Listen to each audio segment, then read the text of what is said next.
Panoorin po natin ang video, Mr. President. Sabi niya, ang pagkaalam niya, kasama si Yusek Adrian Bersamin. 8 billion pesos, Mr. President, in at least 10 deliveries. The modus that yung arrangement nila is, may tigisa silang armored van. May armored van si Yusek Olaybar, may armored van siya, magpapark sa basement ng Diamond Hotel, darating yung van driven by Olaybar, and possibly, sabi niya, hindi siya sigurado, and possibly along with Adrian Bersamin. Bakante yung armored van, ipapark, idadrab yung isang van na puno ng pera. Ranging from 800 million hanggang 2 billion. Umabot ng 2 billion only because sometime in March, yung kanyang date na sinasabi from, I think, March hanggang April, yung delivery. Very good nga raw siya, sabi ni Yusek Olaybar, kasi nakakapag-deliver. Ang biggest kasi naipon, because March 11,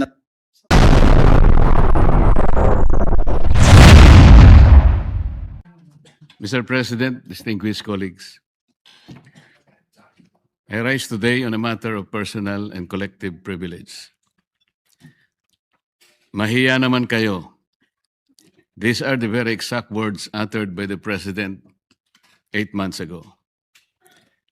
Yes, Mr. President, 8 buwan na mula nang tumambas ang bayanang Pilipino at sa buong mundo ang malawakang anomalya at korupsyon sa likod ng mga flood control projects. Pagkatapos ng 8 buwan, natukoy na ba kung sino ang mga walang hiya? Since the first Blue Ribbon hearing last August 19, 2025, the public has watched closely, anticipating the outcome of our inquiries and investigations. The demand for transparency and accountability did not subside. It has only grown louder.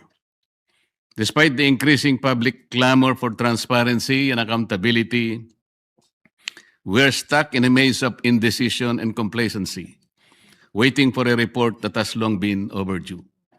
Mr. President, as early as December of last year, the minority submitted its observations, findings, and recommendations based on the initial 6 public hearings of the Blue Ribbon Committee and labeled it a minority report for lack of a better term. Let me be clear, it was not intended to disrespect the committee nor the Senate as a body. Fully aware of the hearings on the flood control anomalies that had not concluded, and in the absence of a committee report, the public has long been waiting. The report was not filed with the bills and index, but coursed through the office of the Senate President, hoping for proper disposition. The minority report was initiated out of our solemn duty to the Filipino people who were eagerly awaiting and demanding for the Senate's decisive action on the nationwide flood control scandal. Our intention was clear from the outset: to uncover the truth, hold people accountable, and propose legislative measures that will finally dismantle the deeply entrenched corruption that characterize our infrastructure projects. Ladies and gentlemen of this chamber, the people have waited long enough. It has been 7 months since the first Blue Ribbon hearing. For far too long, the public have been agitated, disgusted, and tormented by the thought that more than 1 trillion pesos have been openly looted from the National Treasury. Yet to this day, no one has been held accountable except for the small fry. In several instances and interviews, the chairman of the Blue Ribbon Committee has said that a partial committee report is to be released. Last November 24, 2025, the chair stated in an interview, and I quote, "Magsasubmit kami ng partial committee report based on info so far gathered during the previous hearing." Natapos ang Disyembre 2025, walang report. Then on January 14, 2026, during the kapihan sa Senado, another statement was made that the report was still being drafted by his staff, even chiding them for being inept.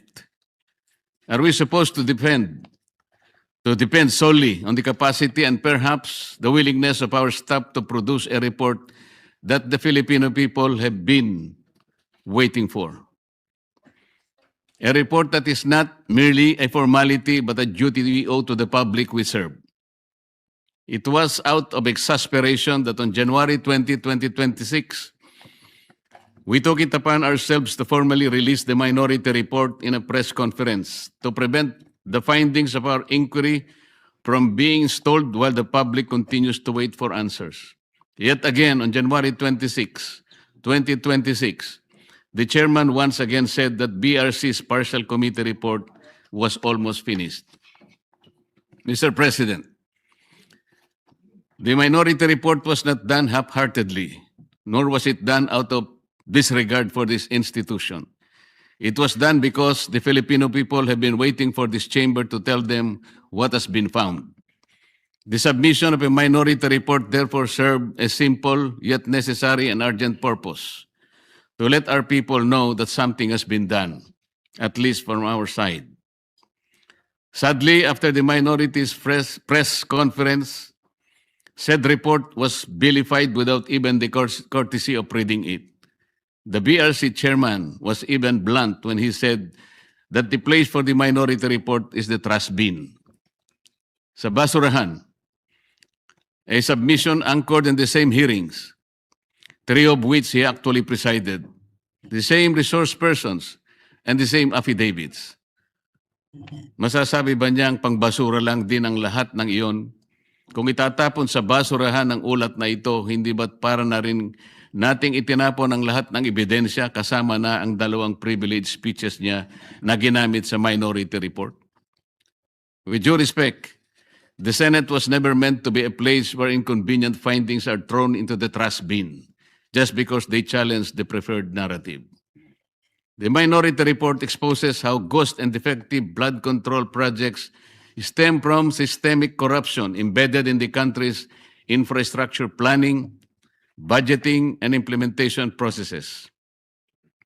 It unraveled a corrupt monitoring and quality control system that gave way to a normalized system of kickbacks, rigged bidding, and budget insertions involving lawmakers, DPWH officials, and favored contractors, even as it recommended comprehensive reforms through proposed measures to address the issues across all stages of project implementation. Finally, the minority report raised serious concerns about veering away from the initial course of investigation, from pursuing major perpetrators to selective summoning of witnesses, intimidation or discrediting of whistleblowers, and the failure to summon key political figures. This shift will undermine public trust and weaken the truth-seeking function of the Blue Ribbon Committee. As we have witnessed, after the testimony of ex-Marine Sergeant Orly Gutesa, there has been a month-long halt in the investigation, giving the persons mentioned by him, John Paul Estrada and Mark Tiksay, to flee the country to parts unknown. The resignation of BRC chairman that followed already changed the narrative. Gutesa, the only witness who connected the money trail from Saldico to Martin Romualdez, was painted to have faked his notarized sworn statement.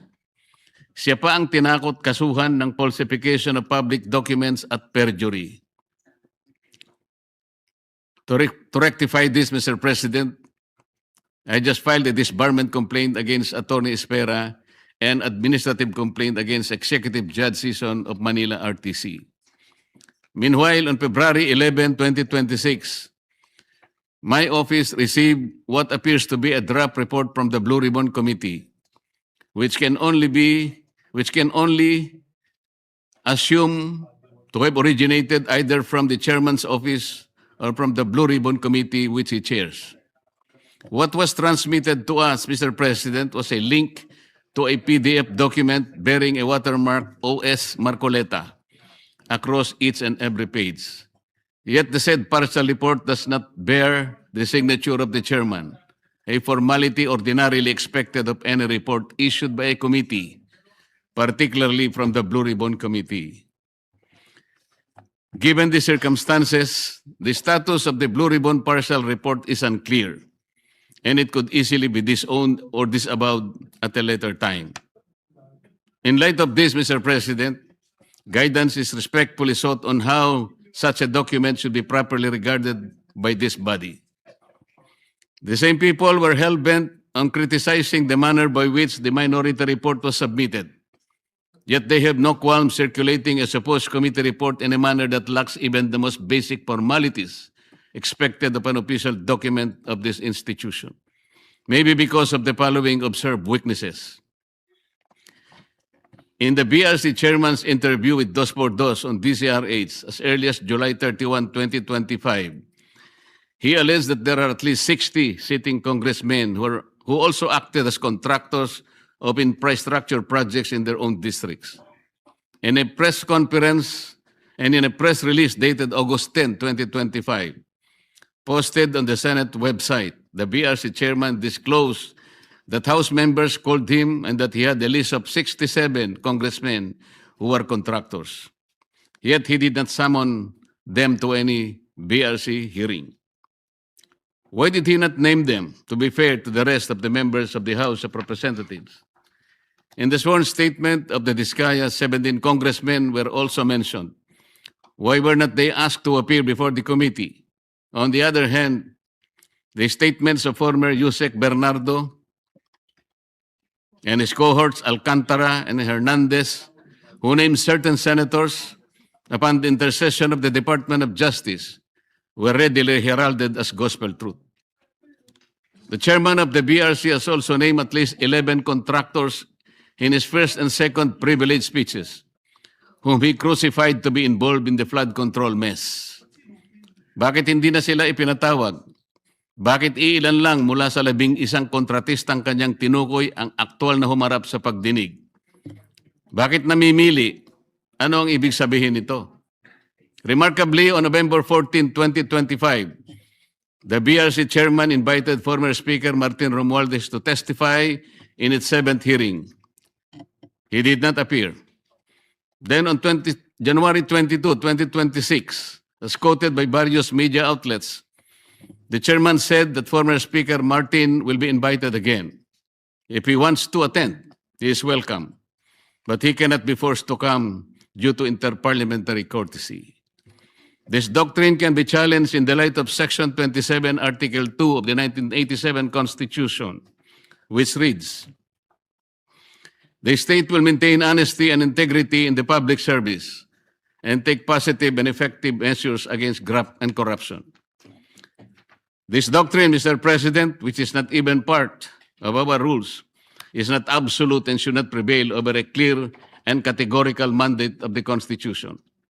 The members of Congress have no immunity from investigation, subpoena, or public scrutiny. If anything, those who occupy the highest offices in the government must be the first to answer, not the last to be asked. And on January 11, 2026, in a radio interview over DZBB, the BRC chairman said that there is no solid evidence linking former Speaker Martin Romualdez to the flood control controversy. This is deeply troubling not only for what was asserted, but for what was prematurely concluded because the records of the hearings clearly reveal otherwise. First, Gotesa, who appeared and categorically linked him to the controversy. Second, Saldico, in his several video feeds, identified him and others as the principal actor of this most despicable scandal. Third, at least 2 out of the 17 congressmen in Diskaya's list reportedly referred to Martin Romualdez. Sa mga unang pagdinig ng Blue Ribbon Committee sa ilalim ng pamumuno ng kasalukuyang chairperson, iminungkahi ko po, Ginoong Pangulo, na anyayahan din si dating Governor Luis Chavit Singson na nagpahayag din ng kahandaan at kagustuhan na dumalo upang tumestigo sa mga flood control projects sa Ilocos. Wala rin pong nangyari, Ginoong Pangulo. We are now seeing a clear pattern in this mambo-jumbo that whenever a witness points to former Speaker Romualdez as being linked to the controversy, the credibility of that witness is quickly placed in question. In an ambush interview at the Senate on November 14, 2025, by various media outlets, the BRC chairman clarified that a remote sworn testimony will be allowed only if Saldico appears before Philippine Embassy or consulate, and a request for a Zoom meeting under oath will be valid. First, Saldico fears for his life and therefore he cannot go to any Philippine embassy. Kung si Gutesa nga ay bigla na lang naglaho na parang bula. Sa halip na suportahan at pakinggan ang mga naglalantad ng katotohanan, sila'y pinababayaan at nailalagay pa sa panganib. Second, the statement is incorrect because under the Apostille Convention, which the Supreme Court already implemented under OCA Circular number 210-2023, Saldico can take his oath before any commissioned notary in Portugal or elsewhere in Europe. He doesn't have to do it before a Philippine consular office. All he has to do is for his sworn statement to be apostilled in that foreign country, and it will have the effect of a statement sworn before a Philippine consulate. In the 8th hearing on January 19, 2026, the VRC chairman stated, "Let me emphasize the point, or one point. We always go wherever or where the evidence leads us. We do not target any particular person, nor do we have the intention to cover up for anybody."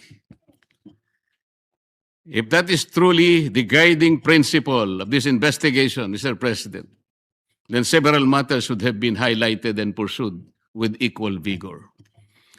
For instance, on November 18, 2025, he made a revelation during the plenary debates of the 2026 budget on general principles in the presence of DBCC officials. Sinabi niya na base sa usapan nila ni Yusek Bernardo, meron siyang may mga taong nagne-name drop sa Pangulo, tulad ni na Yusek Adrian Bersamin at Yusek Traigib Olaybar, na nagutos kay Saldico na ipasok sa BICAM yung insertions ng 100 billion.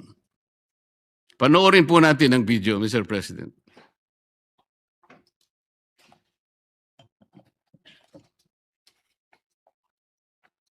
Sabi niya, ang pagkaalam niya, kasama si Yusek Adrian Bersamin.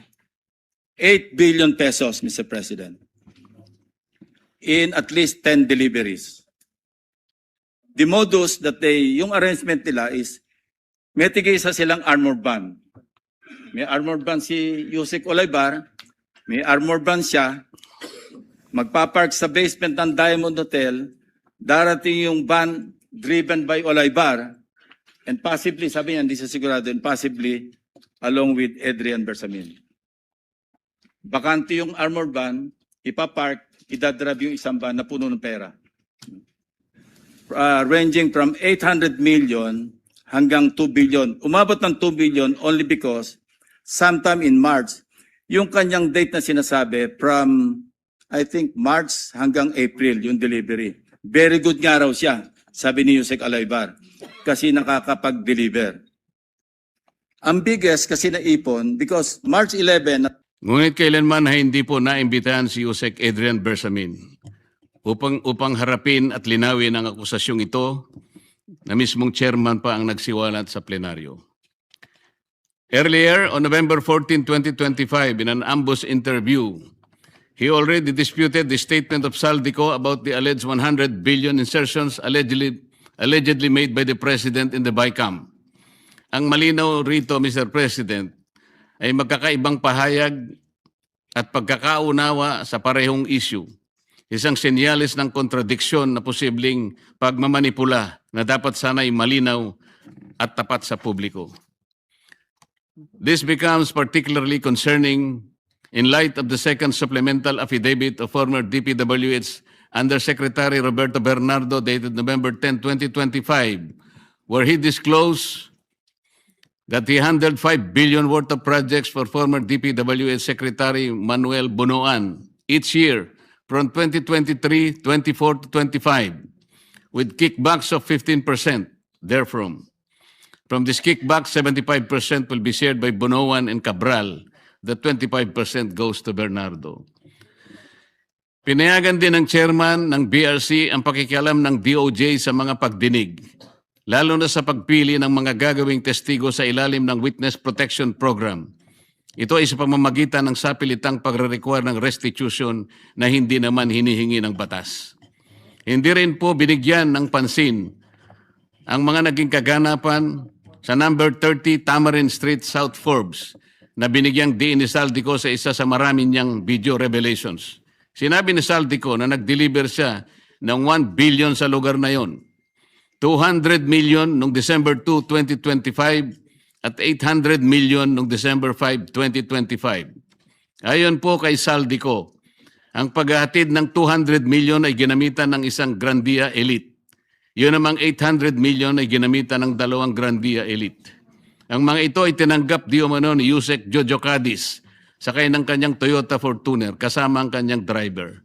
Ang mga perang ito ay inihatid daw sa bahay ng Pangulo sa Naray Street gamit ang mga nabanggit na mga sasakyan.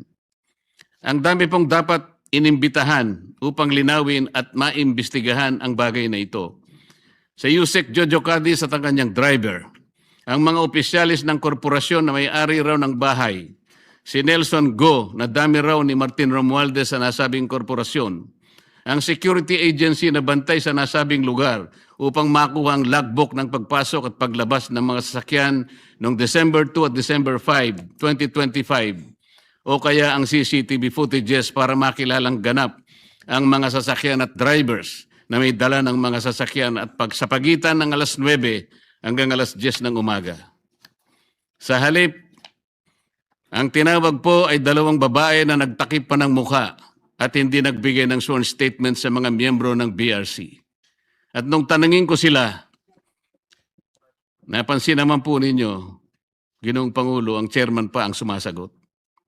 Given the seriousness of these allegations, one cannot help but ask, why has Yusek Cadiz not yet been invited to testify before the BRC? The public deserves answers, but some key witnesses remain uninvited. In the same second supplemental affidavit of Bernardo, he further alleged that at least 5 cabinet secretaries and several undersecretaries had allocables recorded in what has come to be known as the Cabral files. On December 27, 2025, in a radio interview over DWIC, the BRC chairman echoed Bernardo's statement. At least 5 cabinet secretaries and some undersecretaries had allocables amounting to billions in the controversial 2025 budget. But the only names revealed were former DPWH Secretary Manuel Bonoan and former Executive Secretary Lucas Bersamin. Who were these other unnamed secretaries? And were they the same secretaries referred to by Bernardo in his second supplemental affidavit? We may never know because they were never invited in any of the proceedings, despite the chairman's apparent knowledge of who they were. So one cannot help but wonder if the chairman himself knew about their identities and their involvement in this whole mess. Why were they not summoned in the succeeding Senate investigations? Why were certain individuals being shielded from scrutiny? Is there someone up there who would have been implicated or whose name would have been inevitably exposed had they been made to appear before the Senate? Mr. President, the matter does not end here. On February 24, 2026, a press conference was held in which one attorney, Levy Baligod, presented a joint affidavit from 18 former members of the Philippine Marine Corps, a former enlisted personnel of the Philippine Army, and a reservist of the Philippine Army. The affidavit alleges that they were involved in the delivery of maletas filled with cash to various recipients, purportedly under the orders of Saldico.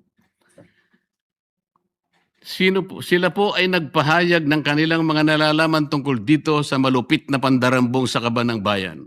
Nabanggit nilang muli ang 30 Tamarind Street sa South Forbes Park, gayon din ang 14 at 41 Naray Street. Nabanggit din ang opisina ni Saldico sa House of Representatives at bahay daw sa Aguado sa harap ng Malacanang.